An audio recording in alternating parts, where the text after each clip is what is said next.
Ina Podcast.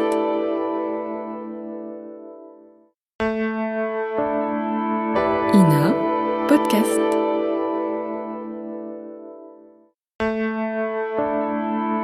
Ina Podcast.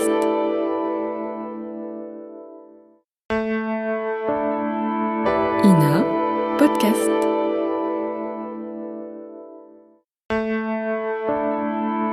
Ina Podcast.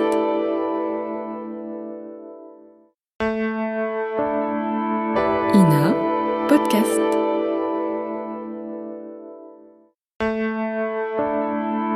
Ina Podcast.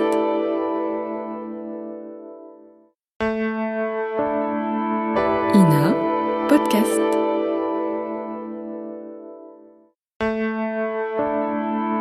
Ina Podcast.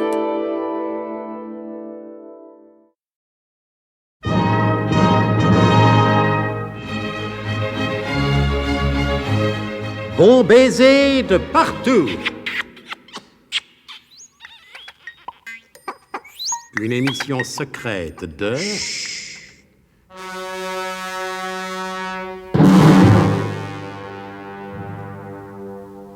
Donc, après les péripéties que vous savez, elles sont trop nombreuses pour que je tente de les rappeler ici, le professeur a entrepris la construction d'un biglotron de rechange qui permettra à nos amis de regagner leur siècle d'origine. Et c'est ça que vous appelez un résumé? Oui, le temps presse. Bon.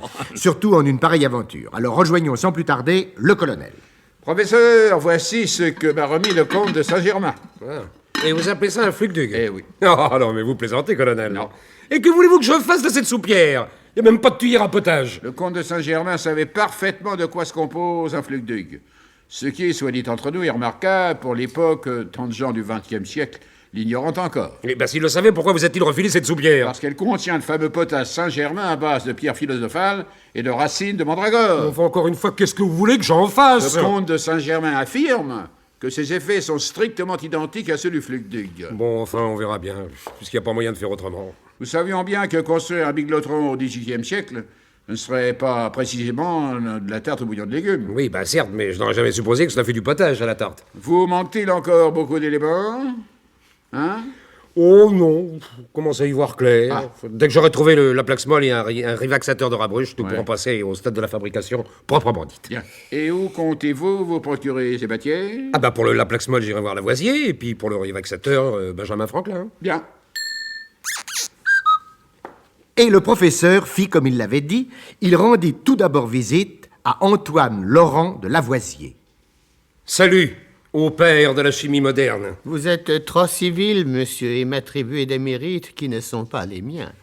Répondit Lavoisier qui était d'un caractère doux et modeste. Mais si, allez, on sait bien qui vous êtes. Vous avez là, monsieur, un très grand avantage sur moi qui avoue ne pas savoir qui vous êtes. Professeur Slalom Jérémy Ménère-Lâche. Mais il serait trop long de vous expliquer d'où je viens. Donc, j'ai pris l'audace de frapper à la porte de votre laboratoire pour savoir si vous ne posséderiez pas quelques produits qui me sont indispensables pour les travaux que je mène actuellement. Ma porte est toujours ouverte aux chercheurs, et si je puis vous rendre service, usez de moi comme il vous plaira. Voilà, ô père de la chimie. A majuscule, il me faudrait une certaine quantité de Laplaxmol. Vous dites de la Plaxmol. Oui, je dis Laplaxmol, ô père de la Oh, chimie. il suffit, monsieur, vos compliments me font rougir de confusion. De quoi se compose votre produit? Eh bien, le Laplaxmol est un composé de smith-mufre filtré périfoiré à l'état pur et de troducium filtrant sulciforé à l'état sœur. Parfait. Vous en avez? Je ne sais pas. Non, écoutez, permettez-moi de ne pas comprendre. Non, mais nous allons examiner la formule au tableau noir. Vous dites smith-mufre filtré périfoiré, que j'inscrive tout ça, dont la formule est... SMIG 1418 ONU 69. J'inscris donc, et bien sûr, plus le trudicium. Oui, HLM 421 et Bagatelle 2222. 22, c'est facile. Eh bien, monsieur, simplifions la formule. Voulez-vous simplifions? Vous voudrez? On peut encore simplifier. Un ici. Là aussi, on peut simplifier. Oui. Un SMIC, quantité négligeable et qui ne nous intéresse pas dans ces calculs. Hein? Bagatelle, je supprime bagatelle. Qu'est-ce qui nous reste? Lisez vous-même, monsieur. H2O. Eh, Oh, que c'est bête ça. J'ai jamais pensé à ça.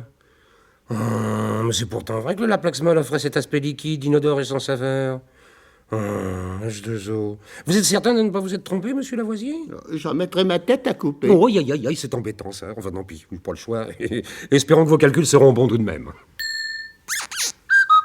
Et quelques heures plus tard, le professeur rencontrait l'illustre Benjamin Franklin.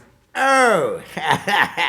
Vous dites un relaxateur de rabri, c'est vrai. Oui, Excellence. Alors pourquoi m'appelez-vous Excellence? Et parce que vous êtes l'ambassadeur en France de la jeune nation américaine. Oh, t'as pas ton manière. Là-bas dans l'Ouest, tout le monde m'appelle Ben. Je te conseille d'en faire autant, fiston sûr. Ouais. Eh bien entendu, Ben. Ah, damn. Qu'est-ce que tu veux, mon gars? Parle sans crainte. On est entre amis, hein? Ouais. Eh bien, je voudrais un relaxateur de rabruche. J'ai jamais entendu parler. Mais si tu veux me le dessiner, je pourrais peut-être t'aider. La vieille Ben n'a jamais refusé de rendre service, ouais, c'est vrai, ça. Tenez, Ben, un relaxateur de rabruche se présente, enfin, grosso modo, naturellement, sous la forme suivante. Hey, pas plus compliqué que ça, t'es sûr, fiston? Ah, certain, Ben. Hey, tous ces trucs, tous ces machins qu'on dirait les rubans du chapeau de la tante Émilie quand elle va au service de dimanche. Tu vois ce que je veux dire, fiston? Ouais. Hein? Oui, parfaitement, Ben. Donc, c'est bien utile? C'est, Non. ça ne sert strictement à rien. Bah alors, j'ai ce qu'il te faut, mon gars. Viens avec moi. Et le professeur ressortit de la demeure de Benjamin Franklin avec un paratonnerre sous le bras.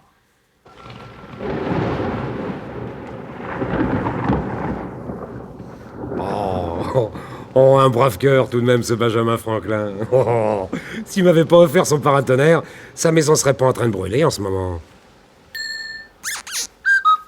Et au même instant, Sostène Vauroulet arrivait au rendez-vous qu'il avait fixé à la comtesse Vanda. Je vous prie de m'excuser si j'arrive en retard, mais c'est uniquement parce que je n'étais pas à l'heure. Cher monsieur Vauroulet, vous êtes tout excusé. Je suis surtout tout confus. Confucius, je suppose. Taisez-vous. Fantac?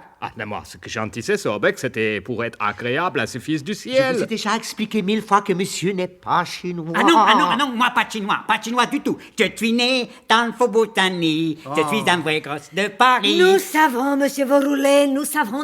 Ah, je voulais savoir aussi où en était le colonel avec ses préparatifs. Alors? Je ne pense pas, voyez-vous, qu'il puisse aboutir de sitôt. Mais ne pensez-vous pas qu'il aurait été prudent de nous assurer de la personne du professeur? Laissez-moi rire, Je ris. Mais vous riez jaune, Sorbeck? Fantac, taisez-vous. Vous ne croyez pas que vous avez dit assez de conneries pour aujourd'hui, s'il vous plaît? Pourquoi, mon petit Zorbeck, vous êtes-vous permis de rire quand j'ai parlé du professeur? Mais tout le monde sait, hélas, les sentiments que les professeurs vous inspirent, chère comtesse. Des sentiments indignes d'une femme telle que vous vis-à-vis d'un homme tel que lui. Mon petit Zorbeck, je n'ai pas de leçons à recevoir de vous. Et toc! Ça, comme le dit si justement l'expression C'est ça, française, étoc. alors ça... Vous allez voir étoc tout à l'heure où ça va tomber les tocs. Hein, expression française, taisez-vous, c'est pas le moment. Hein? Non, je voulais dire tout simplement que c'était la réponse du jardin potager au fauteuil. Qu'est-ce que c'est encore cette histoire des potagers fauteuils? Non, je crois que je me suis encore trompé un petit. Un petit? Je voulais dire la réponse du verger au fauteuil. Non, la réponse du verger à la bergère. Là, vous avez compris cette fois, Zorbeck. Moi, j'ai parfaitement compris.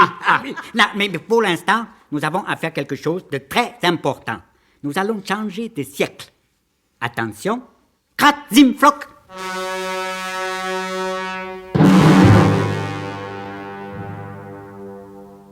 Sostène Vauroulet a-t-il raison de prétendre que le biglotron ne fonctionnera pas de sitôt comme les moines du même nom? C'est vraiment la seule question à se poser à la fin de cet épisode. C'est aussi mon avis, et c'est bien pourquoi il serait tout simplement criminel de manquer la suite de notre grand feuilleton de suspense et d'espionnage, Bon baiser de partout.